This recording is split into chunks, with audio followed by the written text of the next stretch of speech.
लाहौर के एक आधुनिक इलाके में फराह अपनी माँ और बहन भाइयों के साथ रहती थी।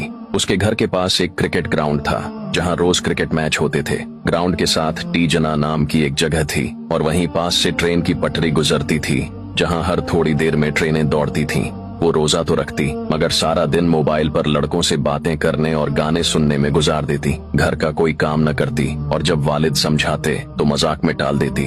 रोजा रखना ही बहुत बड़ा काम है, बाकी सब फजुल है। उसकी माँ भी ऐसी ही थी, दौलत को सबसे ज्यादा अहमियत देने वाली, शौहर और नेक बेटे को दबाने वाली और बेटियों को आजाद छोड़ने वाली। फराह की बहन भी उसी की तरह थी। इन दोनों को न रोजे की कदर थी न इबादत की, मगर जब घर वाले देखते तो फराह इबादत का झूठा ड्रामा करने लगती। तस्बीह हाथ में लेकर बैठ जाती ताकि सब यही समझें कि वो नेक है। फराह का बाप एक मेहनती मजदूर था जो सुबह काम पर चला जाता और रात को थका हारा घर लौटता, मगर जब वो आता तो बीवी उसके साथ नौकरों जैसा सलूक करती। वो खाने के लिए कहता तो वो तंजिया कहती, इतनी मेहनत करते हो फिर भी शिकायतें करते हो, खुद जाकर खा लो। जब वो अपनी मेहनत की कमाई घर लाता तो बीवी जबरदस्ती उसके हाथ से पैसे छीन लेती और पूछती, पूरे पैसे कहाँ हैं? एक एक रुपए का हिसाब दो। अगर शौहर कुछ पैसे अपनी जरूरतों के लिए रख लेता तो वो चीखने लगती, ये पैसे मेरे हैं, तुम्हें अपनी कमाई रखने का कोई हक नहीं। दो भाई, एक माँ का गुलाम, दूसरा बाप की तरह मेहनती फराह के दो भाई थे।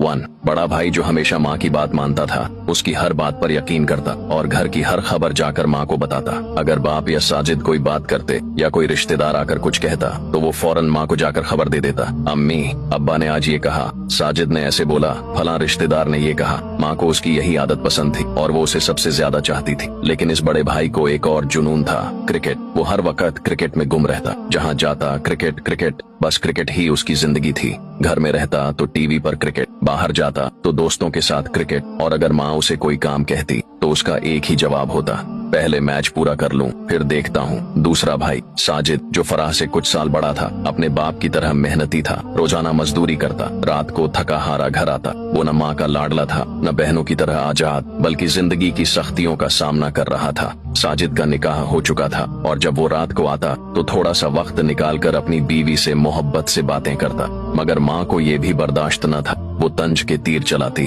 अब बीवी के बगैर 2 मिनट नहीं रह सकते। माँ के लिए वक्त नहीं बचा, बस बीवी ही सब कुछ बन गई। तू भी अपने बाप की तरह बीवी का गुलाम बन गया। रमजान की खूबसूरत रात, फराह पर अल्लाह का अजाब। एक रात जब सब लोग तरावीह पढ़ रहे थे, फराह और उसकी बहन मोबाइल में मग्न थीं। अचानक फराह का जिस्म कांपने लगा, आंखों के आगे अंधेरा छा गया और वो जमीन पर गिर पड़ी। बहन खौफजदा हो गई। वो फराह के करीब आई और उसकी बेहोशी में सवाल करने लगी, फराह तुम्हें क्या हो गया? ये सब क्यों हो रहा है? कहीं तुम्हें अल्लाह के अजाब ने तो नहीं पकड़ लिया? मगर फराह कुछ न